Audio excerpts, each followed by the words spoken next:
One. Recording is started, sir.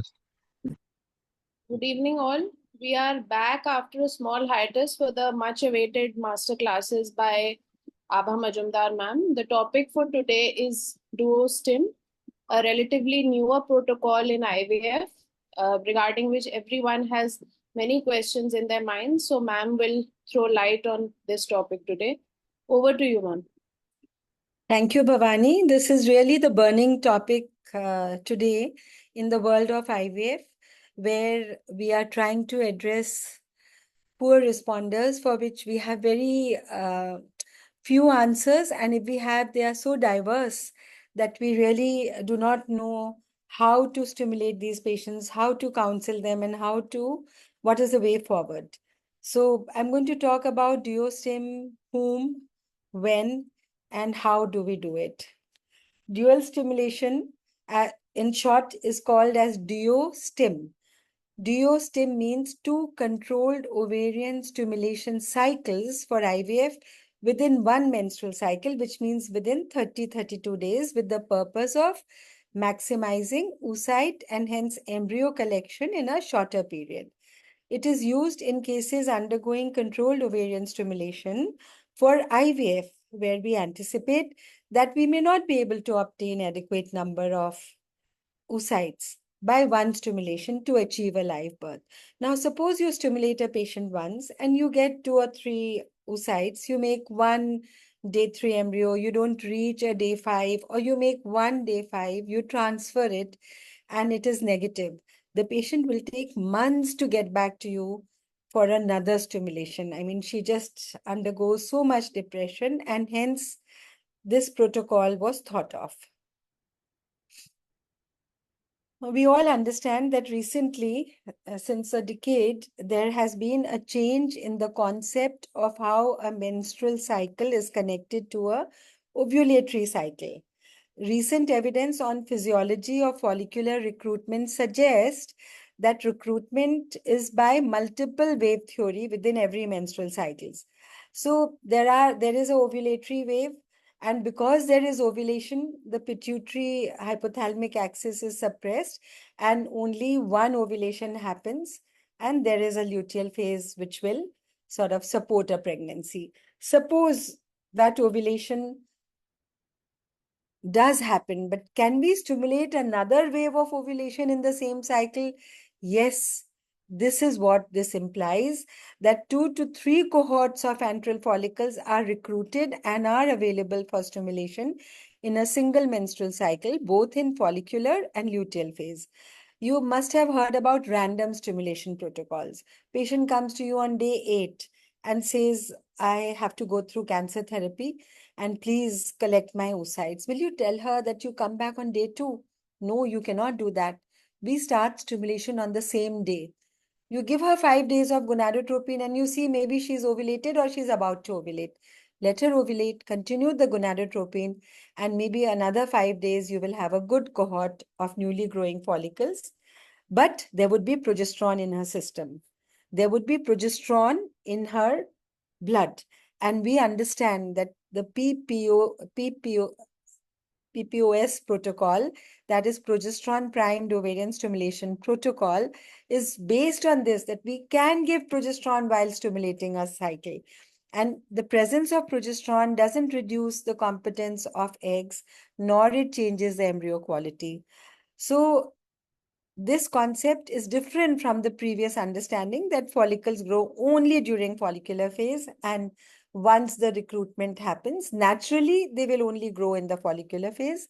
And once the recruitment of dominant follicle happens, it will follow exactly what we had learned, that the FSH is slightly suppressed so that the other follicles of the cohort are suppressed, and one follicle which reaches dominance will go up to ovulate and then create a pregnancy. But now we can play with these medicines, and we can at any time initiate a cohort of follicles to grow.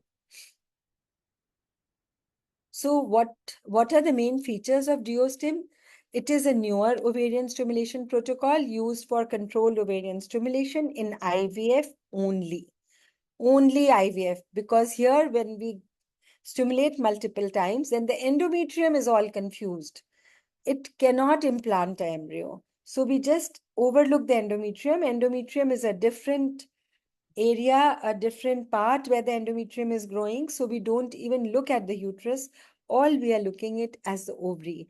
We have separated the uterus from the ovary, and we go on stimulating the ovary with the aim to collect embryos.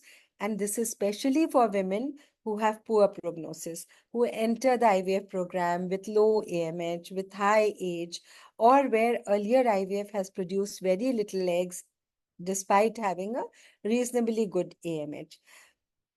This method combines consecutive stimulations in follicular and luteal phase of a single ovarian cycle to maximize number of oocytes, hence embryos which can form within a cycle.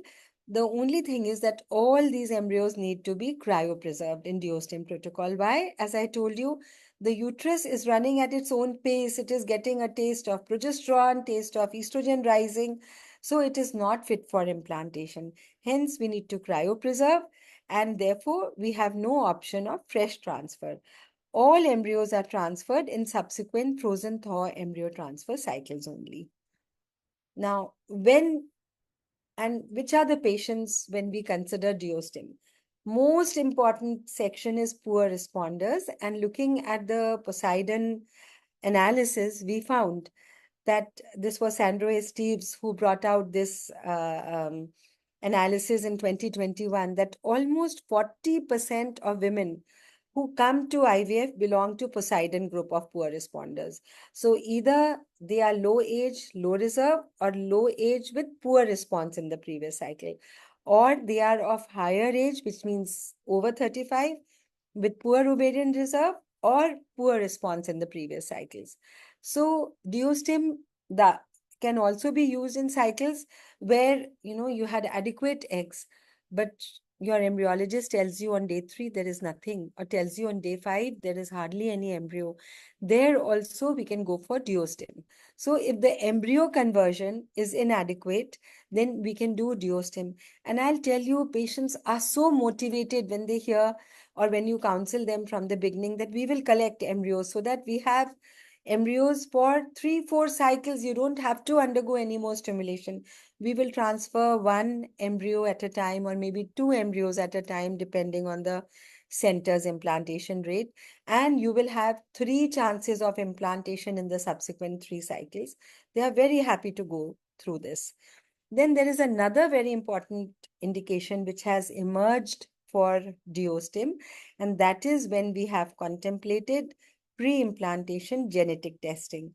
Like I taught you in the genetic PGT class, that genetic testing is for IVF patients, and it is also for patients who get pregnant very simply, go to obstetricians, and then we find underlying abnormality in the form of recurrent abortions, where we could find chromosomal structural translocations, or there could be monogenic disorders, and the baby born previously shows a genetic abnormality which is not compatible with normal life of that child. And hence, PGTM and PGTSR for monogenic disorders, and structural reformations. And the other one is when high age women are going in for IVF, they have a reasonable reserve, yet they want PGTA for aneuploidy to be done. Then we can offer them a DUO STIM, that, okay, we'll collect many embryos and we will go on taking biopsies, freezing them. And when we have, because we all know women who are over 39 years of age till 42 years of age will have 20% of euploid embryos. That means for every 5 embryo, only 1 will be a euploid embryo. So if we want to collect these, we need lots of embryos.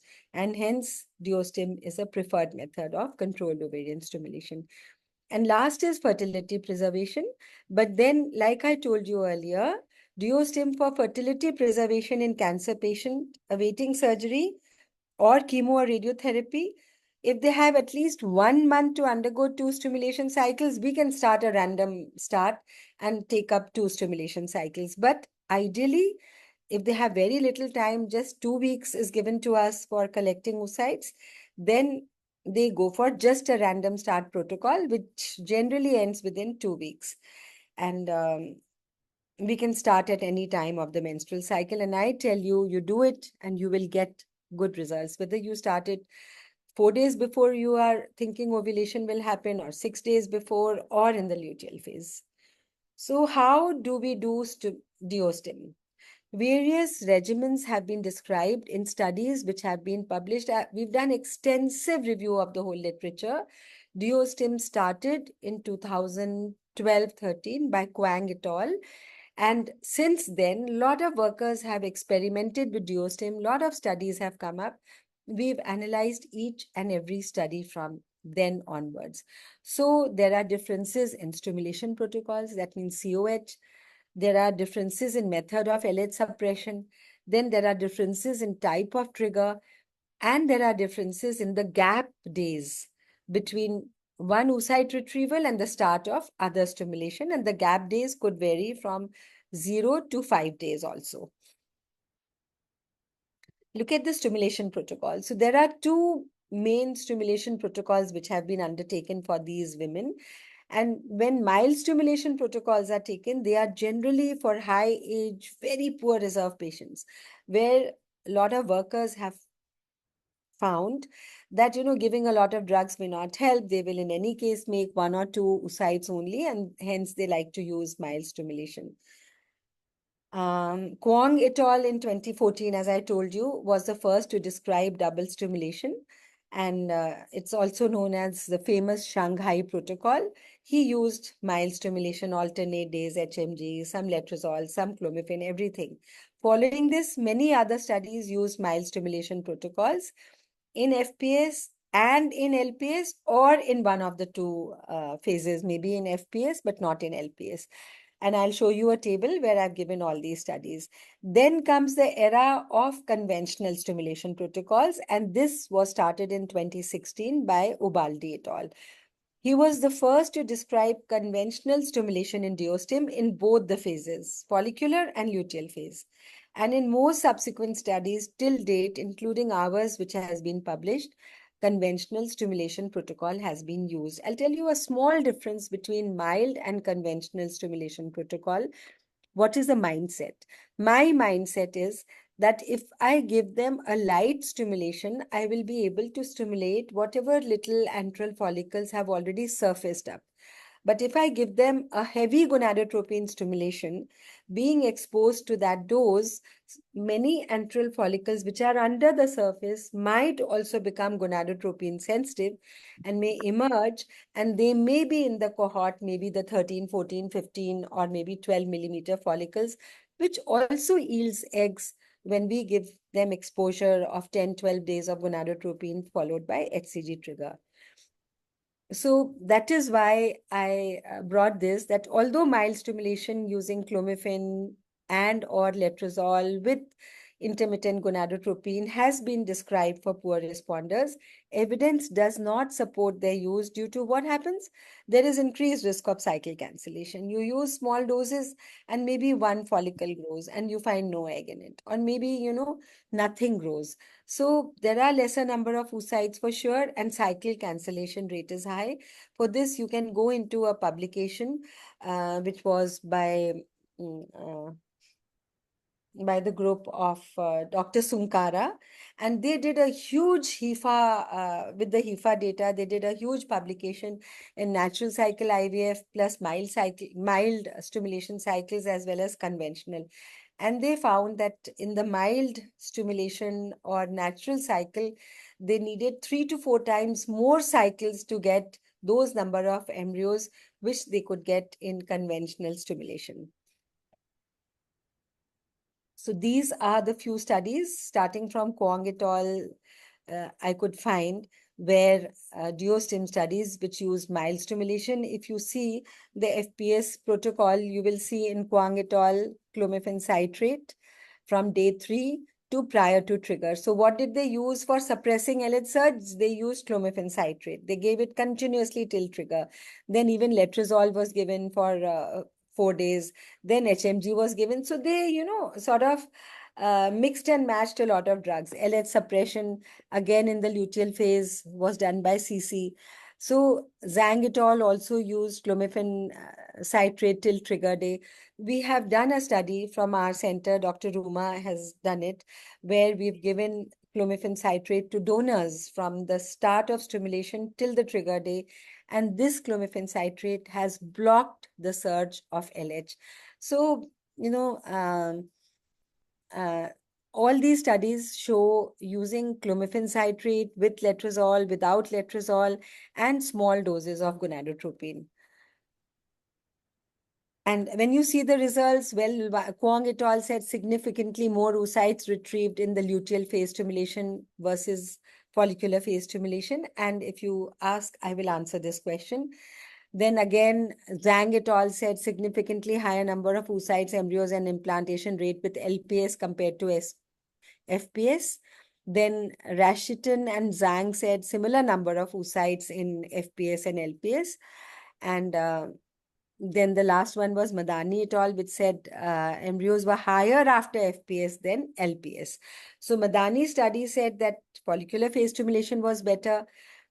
Rashitian said both are equal, and Zhang and Kwong both said that higher numbers were seen. Now I come to DUO STIM using conventional stimulation protocol, where Ubaldi started the ball rolling with this 2016.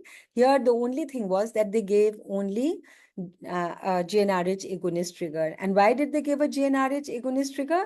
So that luteolysis happens earlier in the next cycle, and they can get a clear ovary by the time they start monitoring.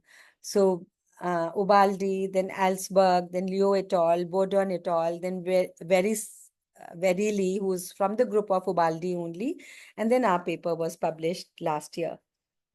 Was it last year or this year? 2023, yes, last year. So all of us, Ubaldi said definitely luteal follicular phase and LPS increased chance of obtaining one euploid blastocyst with DUO STIM in the luteal phase. Then Alsberg said significantly higher oocyte number, but similar number of embryos with LPS. DUO STIM is a valid option to FPS only, decreasing risk of cycle cancellation. Then Liu et al. Said similar number of oocytes in FPS and LPS, performing DUO STIM doubles the number of oocytes when compared with FPS only. Borden et al. Said significantly less number of oocytes with LPS. So there were studies which had less, but then this study has a very small number. If you see, Liu et al. Had a big number. And then came Verily with the largest number, 827 number of patients. They got sort of encouraged after Baldi's paper, and the protocol was same in both the sides. LH suppression was done by antagonists like you do in your normal single stimulation, and they concluded that there were significantly higher number of M2 oocytes with LPS. Blastulation and euploidy rates were comparable between FPS and LPS. Patients with at least one euploid blastocyst increased from 42.3% to 65.5% with DUO STIM when compared. So compared with FPS only. So there was a very encouraging paper, and that is the time when I also started DUO STIM in my center. And this was just around COVID.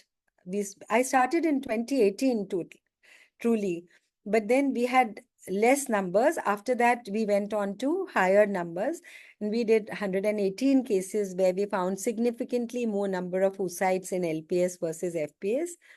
And 69% of our cycles were rescued by doing LPS, where no embryos were formed in FPS.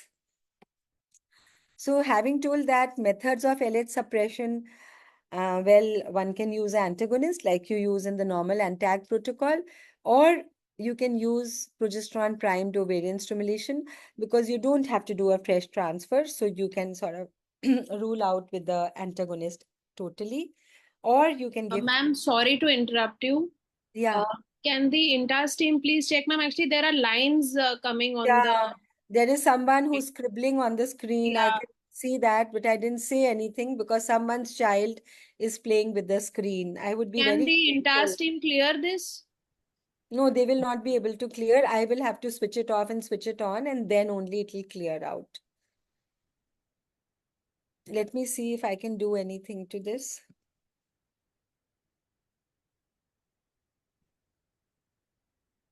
No, I can't do anything to this.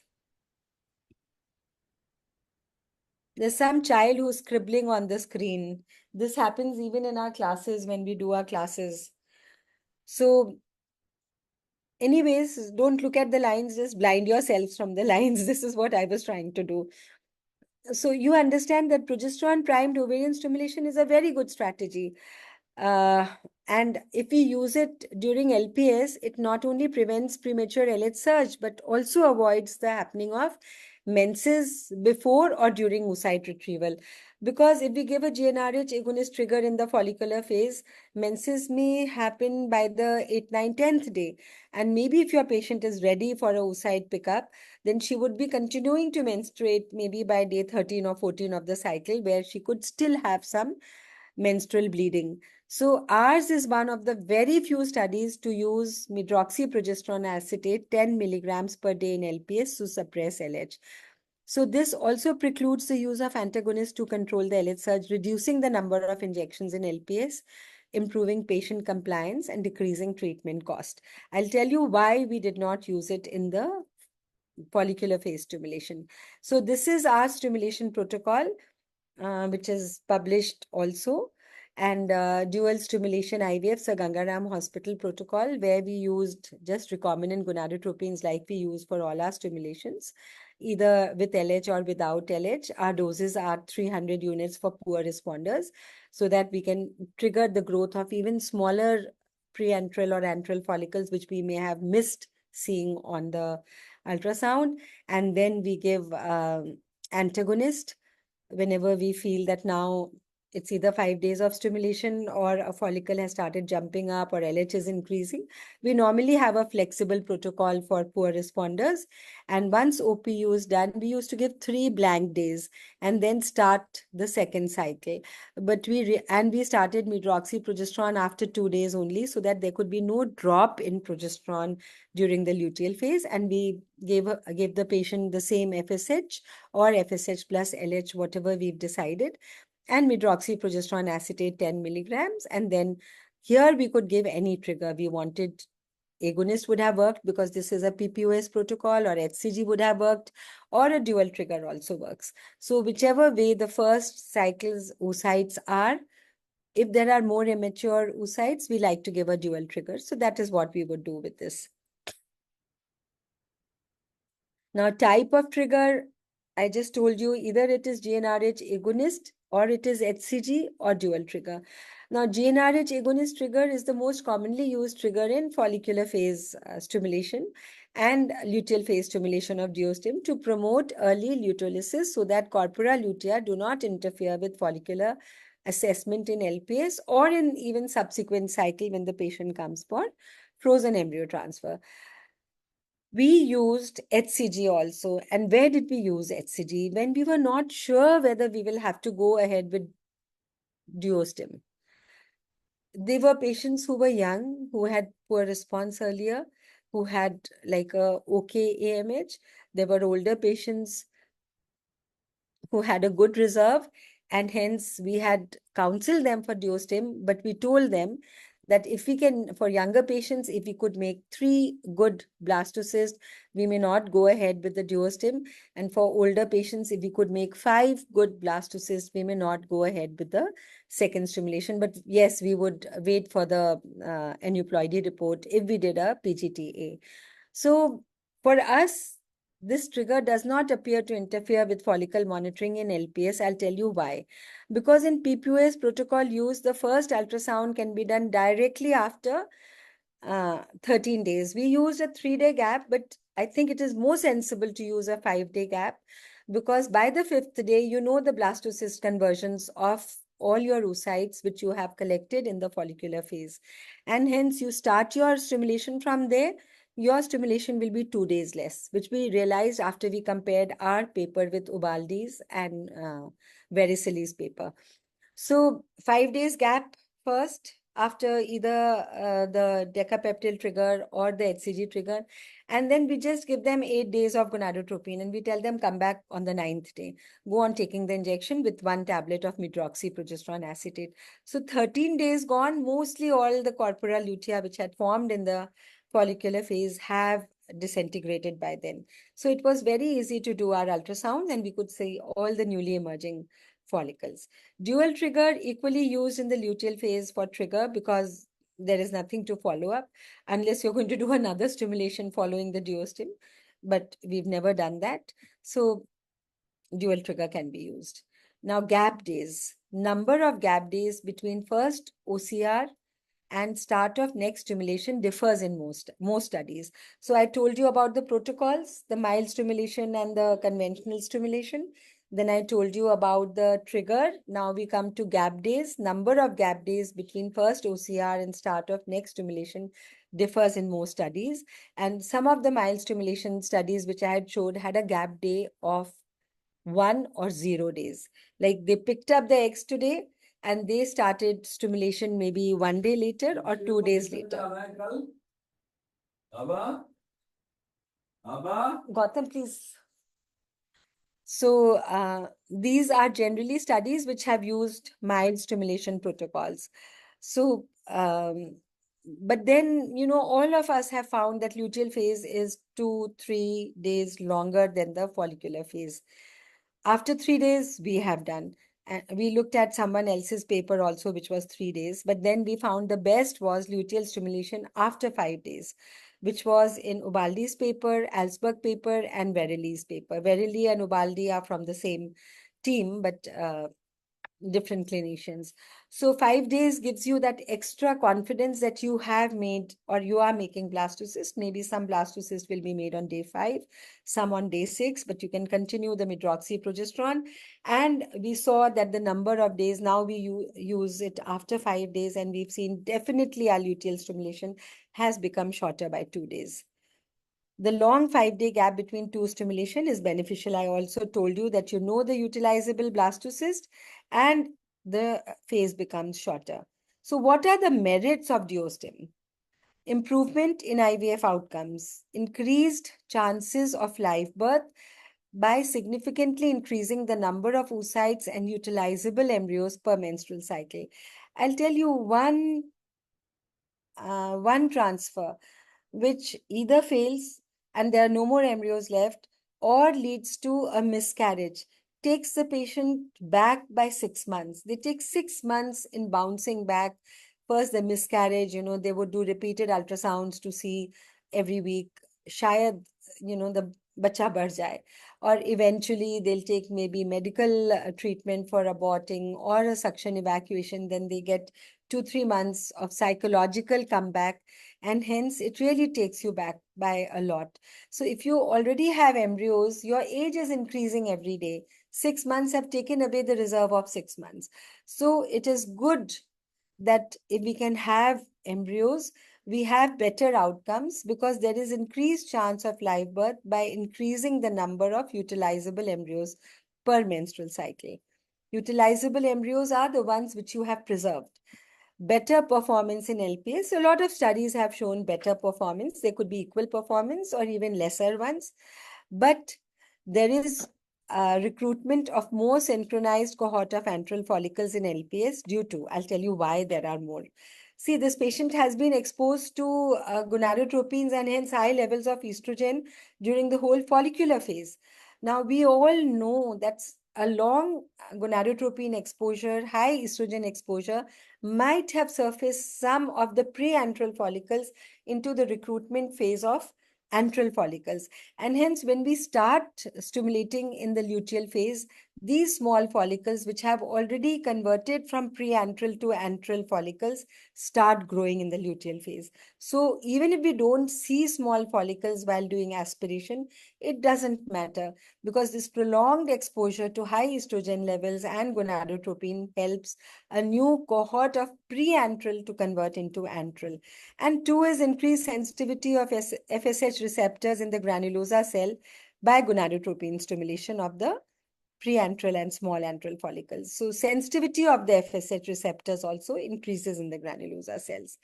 Reduced patient dropout rates. I just told you in poor responders, dropout rates from IVF treatment are higher after the failure of a single IVF cycle, especially when no eggs or embryos are obtained.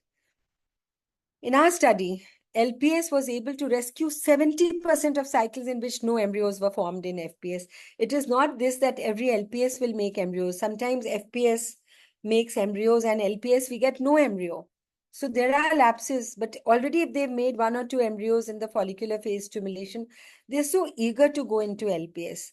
And those who have not made definitely run into LPS because they want some embryo to be made. Only after 2 cycles fail, then probably the thing starts sinking that, I have no eggs, I may make no embryos.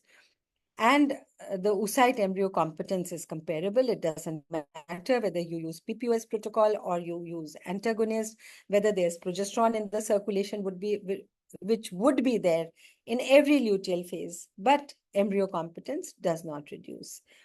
And last of all, I told you PPOS in the luteal phase makes a lot of sense. And that is what we thought of and started giving medroxy. We already use medroxy for all our donors for IVF.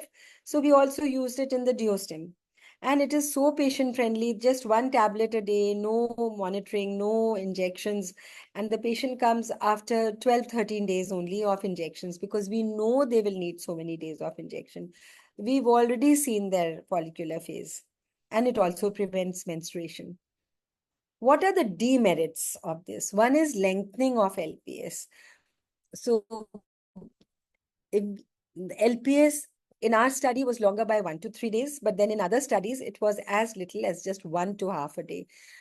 2 is high cancellation rate in LPS. Compared to FPS, cycle cancellations are higher in LPS due to no response. In our 22% was the cancellation rate in our studies, where you've stimulated for 8-10 days, you don't find a cohort which has grown, you just say, okay, stop. So they do waste injections, but then they've given 2 trials of stimulation. Menstrual bleeding during LPS, a lot of studies have reported this, but we overcame it by using PPOS in the LPS instead of antagonist protocol. Then there's mandatory freeze all. We have to freeze all. There's no way we can transfer because if you've given a HCG trigger in the follicular phase, you can still transfer in that cycle. But if you are using a GnRH agonist trigger, then the endometrium is not optimum for transfer and you will have to freeze all your embryos. Lack of well-designed studies. Currently, there are no large, robust study except of the Vericilli, the one reported by Vericilli, which has the largest number. Randomized controlled trials, analyzing the effectiveness of DUO STIM. We also need studies on cost effectiveness analysis of this protocol. Having said that, I would also want to bring newer stimulation protocols for poor responders, which have emerged in the last 2 years. Around the time when our study was published, a protocol came up as bi-stim. Now here what they do is 1 follicular stimulation and then next follicular stimulation.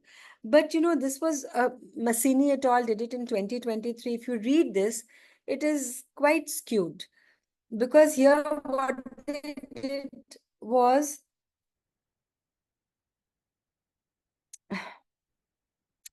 they just froze.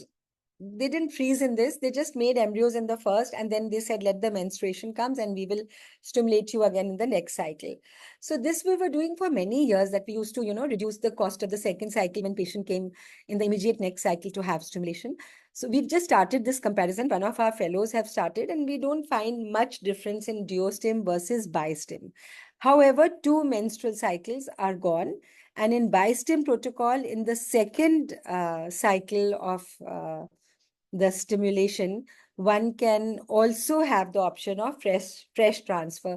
But then that fresh transfer option is also in the first stimulation.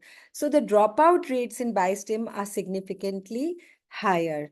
And this study was challenged by Ubaldi et al. You must read the study. You must read the challenge, which is so genuine and so good. And here I'll tell you, they did another thing.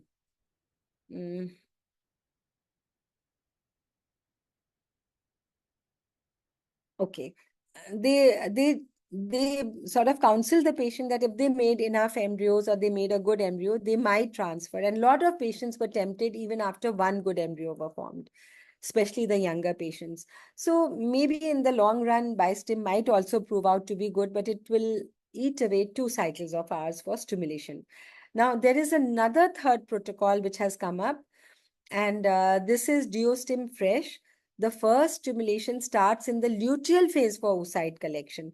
Now, what they do is they say, no, we will not spend more time. We will only do it within 30 days.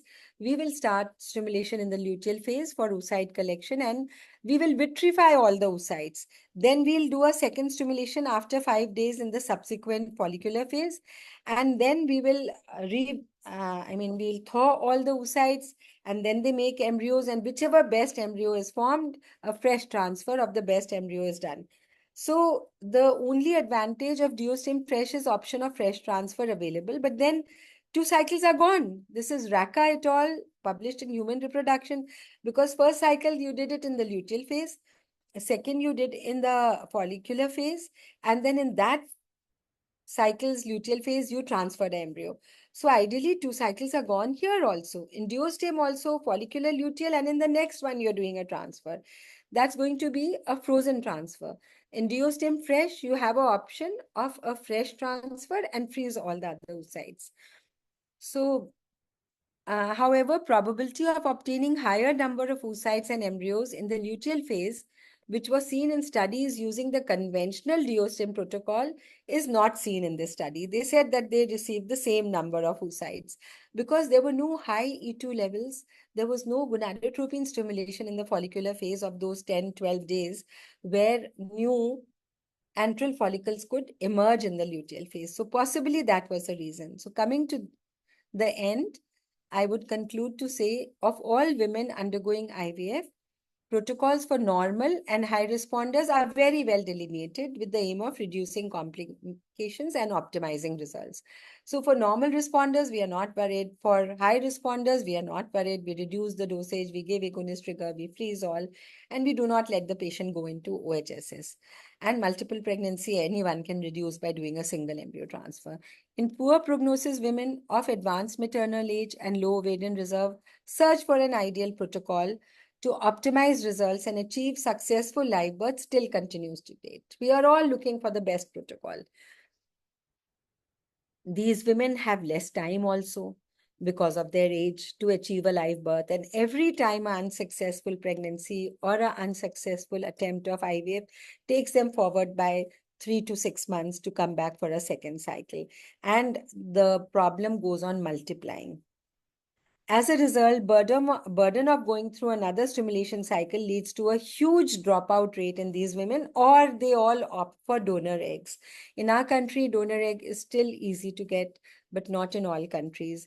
And donor egg takes away the whole genetics of the woman. In today's world, where empowerment of women is being done, donor egg is not taken very kindly. Maybe we can convince some less educated women, or I would say less empowered women, or women who just think very, very sort of casually about their gamete being replaced for donor eggs. But there is a subset of female population who does not agree at any cost. A lot of women coming from the South do not agree for. So take-home message is 2 stimulations within 1 menstrual cycle is proving to be a good tool to accumulate embryos in the shortest possible time and is also reducing dropout rates significantly. Pre-IVF counseling is a must to be able to make these girls understand. And once they understand, they sometimes go through 2 DUO stimulations. They are so tempted, to collect embryos. We tell them, you are young. We already have 2 or 3 good embryos. Go through a transfer. They say, no, I want more. I don't want to go through this again. In women undergoing PGT for genetic disorders or aneuploidy, this protocol appears suitable for embryo pooling. And in most studies on DUO STIM, number of utilizable embryos are more in LPS than follicular phase stimulation. This advanced reverse stimulation, such as luteal followed by follicular, which is DUO STIM Fresh, or 2 subsequent follicular stimulation protocols. However, we need more robust RCTs to substantiate the effectiveness of DUO STIM protocol as an ideal protocol for this group of women undergoing IVF. And one more thing, you should have a very good vitrification program if you are undertaking DUO STIM. If your frozen thaw rate of embryos which are frozen at your center is less than 99% or less than 98%, this is not the right protocol for you because precious embryos in freezing and thawing process. Having said that, I'm just giving you one life lesson. Bethicalism. I would want all of you to answer, what do you think this ism is? Like nepotism, like Hinduism, like Jainism, like Buddhism? Bethicalism. Anyone could answer? I'm at the end of the program, so let us. Yeah, who said that? Who said that? Ma'am, आपकी student Nisha Mangal. Yeah, who said it? Oh, wow, Nisha, this is so beautiful. I yesterday, and I thought this was such a beautiful sentence or word to be said. Be ethical, bethicalism. So Ma'am, this you is taught what we me need the to same. follow. So whatever you do, you have to be ethical. You have to be transparent. You have to tell the patient what is involved in what, and give her literature to study. Give them, if they are educated, everything. So with this, I finish my talk. And if you have any questions, we have 20 minutes for questions. Nisha, loved your answer. How many people knew this answer? Anyone else knew the answer? Lovely. I learned it yesterday.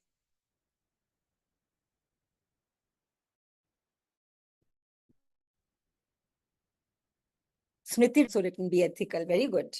Bethicalism. So any questions, Bhavani, from anyone? Yes, ma'am. Dr. Pratibha Singh is asking, can PPS protocol be used without gonadotropin for stimulation in follicular and luteal phase? Without gonadotropin? Like, what would you want to use? Clomiphene citrate? No, you cannot use it. Acha, Gayatri Satpati said, cannot hear you properly. Did everyone else be able to hear me or no? Ma'am, voice was very clear. I think there must be some Ma'am, we could Okay. Okay. PPOS protocol, you have to understand the basics of PPOS protocol. We're giving progesterone to suppress LH. How will the FSH grow in that cycle? By clomiphene? No, it will not act. What does everyone say in this? True, ma'am. What is Ma'am, everyone's Shalini here. opinion? Give me the logical. Huh? Someone can answer this question? What will you use, Pratibha, for stimulation? Clomiphene or letrozole? Ma'am, Disha here. I'm sorry, ma'am. I do use clomiphene with dufeston for stimulation in follicular phase. I give 100 milligram of clomiphene throughout the cycle, and Okay. starting from Okay. second day of the cycle, I continue giving clomiphene 100 milligram, and Yes. then I monitor the patient. I continue giving dufeston 10 milligram BD or Why? Meprate 10 milligram HS, either of these Why? things. Once my follicle reaches 14-15 millimeter, I try to get a LHE2 done. If my LH is rising at this point of time, I add NTAG. But once the NTAG is added, Clomid क्या will not करो? act. Gonadotropin कहाँ है? Have you given gonadotropin or not? No gonadotropin. Ma'am. So listen, just a minute, Nisha. Let me just stop you here. Clomiphene alone is enough to suppress the LH surge if you give it continuously till the trigger. You don't need to give dufeston. You don't need to give antag. You need to give nothing. But if you give clomiphene till the last day of the trigger, I have no experience that how many follicles will form and. Ma'am, 2 to 3. 2 to 3 only. Great. So these are the mild stimulation protocols, which we have Yes. also used for our donor. Yes. And even 50 milligrams of clomiphene is enough to simulate 10 milligrams of any type of progesterone Yes, or ma'am. the antagonist.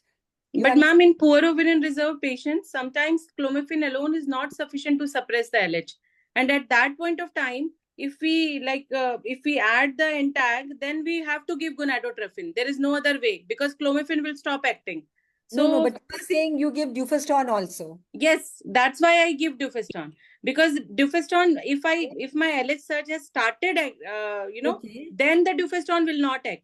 So that's why I start giving Dropout from the 3rd day of stimulation with clomiphene.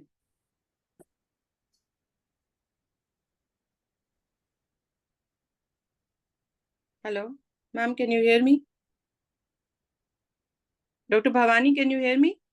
Ma'am's video seem to be frozen. Yes, ma'am, you're audible, but I think ma'am ka kuch network problem. Okay. So why don't case series also? I can. Who's Ma'am, frozen? I'm आपका frozen. कुछ थोड़ा network ma'am issue आपका ना सुनाई नहीं दिया. अच्छा, network तो बिल्कुल full strength. Sorry, I'll say again, Nisha. Yes, If ma'am. you've done even 5 or 10 such cases, please bring out a series in some journal, maybe in our IFS journal only. Ma'am, I'll But do. you write a 5 or 10 series. Yes, ma'am. Yes, Please ma'am. do it. Yes, Write the ma'am. protocol, write the number, and it has to be very honest. Yes, ma'am. It is honest कितने only. Yes, ma'am. बिल्कुल बढ़िया. हाँ. And it would be very nice, Pratibha, you've got an answer that PPOS protocol can be used without gonadotropin for stimulation in follicular and luteal phase. I have zero experience about it. Nisha, who's a very good Ma'am, I IVF have had a specialist, live has... babies also. The only thing is that you cannot expect more than 2 or 3 eggs. Maximum, rarely 3 eggs. Otherwise, 2 only. Okay, right. So, Pratibha, you've got the answer from... Yes, ma'am. Yes, ma'am. Because I have heard from many, they do stimulation with clomiphene and Okay, so we use clomiphene for sort of enhancing the stimulation, reducing the gonadotropin dose, and when we use it till trigger, we use it to suppress the LH surge. But if Nisha has used it and she's got a live birth, I would be very glad if she could publish and we could learn from her. Maybe some patients who absolutely cannot afford IVF and we are doing it in whichever in the general OPD, we can probably do that for low responders. Yes, ma'am. And also in poor patient, ma'am, those who are not affordable, we can use this protocol. But then you reduce your IVF cost by half, Nisha. Yes, ma'am. Ma'am, it is actually very good thing for poor ovarian reserve patients. Correct. Where you have 1 or 2 follicles only. Okay. Those patients we are giving 300, 375 international unit of gonadotropin, still we get 2 eggs. Yes. But I'm talking about DUO STIM, Yes. where the luteal phase gets better number of oocytes only because of the constant exposure to gonadotropin and the high E2 levels. Both the things give us better follicular cohort. But what you are saying in a simple stimulation, and if this works, I would be very glad to try it on some of my poor responders. Dr. Priya is asking, in poor ovarian reserve patients, will agonist trigger despite low E2 levels affect the oocyte quality in FPS? No. Agonist trigger does not affect if it has really triggered the LH surge. You just have to make sure that the LH levels are high. If you want to do that one day after the trigger, you can see. And if LH levels are high, then it will lead to best oocyte quality because it leads to a trigger of LH with a little FSH also. And both the things are required for maturation of the oocyte and good quality of the oocyte. Dr. Priyanka Arya wants to know, what if the embryos formed in FPS are of very poor quality? Should we be going ahead with LPS? Yes. One-sided poor quality embryos do not tell you that this patient is going to have always poor quality embryos. How would you justify? You do another cycle for her, or you will change her to donor eggs. So I don't think that if one... can you hear me? Bhavani, can you hear me? Yes, ma'am. Dr. Bhavani, can we keep others at mute? Ma'am's voice. Yeah, I can hear so many voices that I didn't know who could hear me. Shalini, can you hear me? Ma'am, you are audible. You are clearly audible. So what I feel is that decapeptyl trigger... hear you, but there's a lot of disturbance. Other people are talking. So it's like... So it is agonist trigger is never bad because it leads to FSH and LH both surge. Yes, if your LH is oversuppressed or there is something which doesn't bring about the LH surge, then only the decapeptyl or the agonist trigger, whatever you're using as Luteal, will not be enough. Otherwise, it is good. Good evening, ma'am. Good evening. Shalini here. Huh? Ma'am, this dual stimulation we are talking about when we give the decapeptile or GnRH agonist as a trigger. But suppose if we have given the CG trigger in the follicular phase, then ma'am, how do you go about, and suppose no blastocyst is in the HCG trigger is given in the follicular phase. So Shalini, we do it. We've done it because for so many We can't patients hear we you, ma'am. counsel. Can you hear me? Your Yeah, voice yeah. is also unclear. So maybe Okay. it is our cross transmission which is poor. Yeah. So, we have given HCG trigger in the follicular phase, thinking that we will transfer an embryo if we get 2-3 good blastocysts. Suppose no blastocyst forms, you don't Right. have to worry. You're giving progesterone till day 5. You gave her whatever vaginal progesterone you give, thinking that you'll do a fresh transfer. There was nothing which was formed. You change it to medroxyprogesterone acetate. It will make it easier for the patient because it's cheaper also, and 10 milligrams would be good enough. And you start stimulation on that day. And then look into the luteal phase, how many eggs, how many embryos have been formed. Thoda sa himmat chahiye aage jaane ki. That's all. So HCG doesn't interfere because 5 days of gap and then 8 days of stimulation means 13 days gone after the OPU. Generally, by that time, the Yeah. corpus luteae have all regressed and you can very nicely identify the new cohort of follicles. Okay. That's. Thank you, ma'am. I wanted to clear on this. Because you don't call them before 8 days. Otherwise, you'll get confused. So 8 days of gonadotropin, aankh meech ke de do. Because you've already seen in the follicular phase that they've gone for 8, 9, or 10, or 11 days, whichever days. These are poor responders. And poor responders may, whenever you go for minimal stimulation protocol, like Nisha said, you may recover 1 or 2 or 3 eggs and you may get good results also. Though once you've given all these drugs, you always have to cryopreserve your embryos. You cannot transfer in the same cycle. But cancellation rate is very high also. If you get 1 egg, no embryo, or 2 eggs, no embryo, and you've not gone for DUO STIM, then the cancellation rate is high. So possibly minimal stimulation with DUO STIM, Nisha, is a very good option which Kwong et al. Introduced in 2014. And then a lot of people followed minimal stimulation and they did DUO stimulation with minimal stimulation. Only because of this, what you're saying, cost effectiveness of drugs becomes Yes, ma'am. low, becomes really low here. Yes, ma'am. I would be glad because all these have to be frozen in any case. So Yes, you ma'am. go ahead and do minimal stimulation if they are really, really poor reserve patients. And I would love to try your protocol, but I would not give them so much dufestrone and antagonist. I would just give them 1 progesterone and go ahead with stimulation. Ma'am, the problem is that in low reserve, the surge sometimes unexpectedly rises. So that is if the follicular selection is too early. So Hmm. start as like we do in the antagonist protocol with a estrogen Priming, yes. priming, and then we can give clomiphene like you're saying. I don't know whether clomiphene will work well with estrogen priming or not, but it should work. It should work. Yes, it should work. So clomiphene दे दिया 100 milligram दे रहे हो तो बहुत अच्छा dose है और देते रहो लास्ट तक वही सर्ज को रोक देगा अगर बहुत ज्यादा देना है तो बीच में एक बार प्रोजेस्टेरॉन भी शुरू कर दो या whichever time just 1 progesterone a day. Dufestrone is very expensive. I don't like to use it. Midroxy is much cheaper. रोज एक गोली दे दो. That should be able to. It helps all our donors. So low responders may, like you're saying, that sometimes it can escape. So we can do a LH after 5 or 6 days of giving them. Yes. Ma'am Meprate I tried but Meprate के साथ बहुत ज्यादा suppression हो जाता है मतलब the follicle will become like the growth will at one point stall, so you'll have to increase the dose or something. No, but you tell me then you use Dufestrone twice a day, which is a high dose. Yes, ma'am. Yes, I but just to be, that is maybe I need to do a study to compare single dose with a double dose or something. Maybe. Yes, ma'am. Yes, ma'am. Chalo. Anything else anyone has, and we can conclude. Dr. Nisha had one more question, that for LPS stimulation at the time of first OPU, do we deliberately leave the smaller follicles so that we can rescue them in LPS? Yes, one of my consultant tries to do this.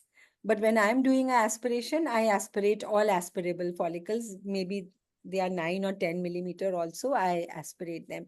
Because when we do a luteal stimulation, there is a cohort which comes up. I don't know from where it comes up. And Bhavani should be able to tell. She's seen so many cases now. पूरा तुम्हारे सामने at least I think 80-90 cases तो हुए होंगे Bhavani. Yes, और ma'am. or you were there when we started the DUO STIM. है ना? You must have been a PG then. Fellow. Yes, ma'am. Yes. So do you leave the small follicles? I know Niti leaves, but do you also leave the small follicles? Ma'am, maybe the less than 10 mm, but usually a new cohort comes up in LPS. So even if we don't leave, Yeah, even if you don't see anything, a new cohort comes up. a new cohort will come up. Usually, many a times we don't see anything. Yeah. And a fresh And cohort still is there. after 8 days, when you call them, oh, you are so delighted. May I say, ma'am? Yeah, Ma'am, these sure. smaller follicles at times, these 9-10 millimeters or even these 10-12 millimeters, they are mobile, you know, at times you try to puncture them, they don't get punctured, You ma'am. are very right. I don't know, this is These my follicles, experience. very correct experience in very mobile ovaries. Yeah. You must always go for small follicles when you've done one larger follicle and your needle is in the ovary. Then the ovary will not move so True. easily. So don't try to go individually taking out your needle and taking another prick. You will never be able to reach the small follicle. So always, you know, go from one follicle to the other. And when small follicles are left, don't leave the big follicle. Don't leave the ovary. Just try to manipulate the needle into the other follicles. You might be You know, able I to asked the assistant also to keep the hand press the ovary from the with the abdomen. needle Still, inside. I ma'am, don't at like times that. I find it difficult. Yeah, if it is difficult, leave That is them. true, ma'am. If it is Not with the difficult, needle. leave them. Don't worry. I like to take them out. And everyone knows that when I do a stimulation, 3-4 extra eggs mil jate hain only because of those small follicles. And I asked my embryologist कि भाई इनका बता देना कि mature है कि नहीं, and हमेशा मिलता है उसमें से 50% mature भी निकल आते हैं. So we do all the aspirable follicles, whatever is easy for you. Ma'am. Don't We did prick a the ovary study. extra. Don't prick the ovary extra for the small follicles. Let them grow in the luteal phase. Dr. Nisha Vaidya wants to know, do you check any hormones post 5-day gap after OPU? No. If I'm giving medroxyprogesterone acetate within 48 hours of my OPU, we do not check any hormone. We did it in the beginning. We did E2 levels, and you know, I used to get calls, ma'am, E2 fall kar gaya. Ma'am, ye ho gaya. I said, just ignore it. Ma'am, menses aa gaya. And we used to just close our eyes to everything, go on stimulating, and we got good results. I mean, it's not this that I just closed my eyes. I was very vigilant. But that is when initially I gave antagonists and I said, let's switch over to PPOS. We will stop this high nuisance value menstruation for patients in the middle. Because we used to get calls in the night, हमारे injections चल रहे हैं, हमें bleeding हो गया. You know, so it was very distressing for patients unless you tell them beforehand. Same thing, if we did E2 levels, we found in so many the E2 levels did not rise the way we thought because they were high to start with. Now, when you do on day 3 or day 5, you may not find them that low. They don't rise the way you wanted them. So after 8 days, it's all good. If you want, do a E2, do a LH, do everything. Do we do a E2 and LH routinely on day 8, Bhavani, nowadays? हाँ ma'am 8 day stimulation के बाद तो हम कर रहे हैं but not before starting the gonadotropin. Yeah, not before starting, not in between. 8 days पूरे हो जाते हैं तो LH भी करते हैं और E2 भी करते हैं, right? Yes. और प्रोजेस्ट्रॉन देखने की कोई जरूरत नहीं है because प्रोजेस्ट्रॉन तो हम दे ही रहे हैं उनको. So Nisha, that's all. You don't need to check any hormones in this. Yes, ma'am. Yes, ma'am. Chalo, I think we've had a good discussion and all of you. And just one last question, not related to DUO STIM. Okay. What is your experience with the dual trigger, ma'am? I think you give it? Dual trigger is a very good option if there's no risk of OHSS. It is a good option because एक ने काम नहीं किया तो दूसरा काम. And what protocol then do you follow, ma'am? Ovitril and decapeptyl, you give 500 Ovitril or 250 Ovitril?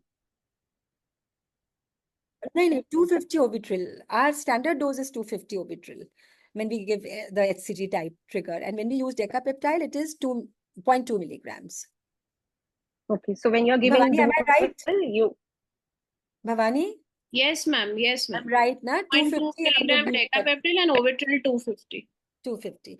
So if we give dual trigger, these are the two. If we use single, then either of the two. We don't give so any you're additional. using it in poor responders, or obviously higher responders we will not use नहीं, HCG, जिसमें but the normal normally responders. in which we want to do a transfer, we will surely use Ovitril or a Only, yeah. duo or a dual trigger. But Okay. where we think that there is a option that we will go for a dual stimulation, we could give just decapeptyl. Like today, I did an aspiration of a Decapeptyl. doctor's daughter-in-law. I won't take the name, who's very known to all of you. So she has a history of PCOS. We gave her stimulation. She was not responding as well, but whatever, we gave her a trigger of decapeptyl because she had come from US and she will go back.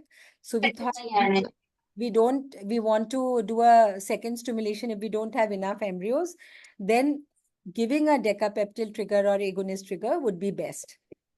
So we do that. Even though we got 14 eggs, I don't know what is the embryo conversion at the end of it. It's very severe male factor infertility. So we'll see what happens. If she makes good embryos, we may not do the second stimulation despite giving her decapeptyl trigger. But otherwise, we will do a second stimulation for her. Okay, thank you so much, ma'am. All right. Nice discussion we had. It's so good. And Nisha, you have taught us something new. And I would really want to see for really very poor reserve patients, try to give them this. And if we can make follicles and take them for IVF, it would be great. We are done with the questions, ma'am. Yeah, okay. Thank you again. My last thanks goes to our INTAS team who sponsors this call every time we do it, Thank you, this ma'am. video chatting. Thank you very much for being there, Mr. Dave. Thank you ये Thank you, ma'am. Pencil से marks at least Bhavani के बोलने के बाद बंद हो गए और बनने if I close this presentation, stop share and do again the sharing, they will not come again. Okay. Bye. Thank you. Thank you so much, ma'am. Thank you, ma'am. Bye bye. Bye. Now they've gone. Bye, They are ma'am. gone. Bye. Bye. Bye bye. Bye. Thank you, ma'am.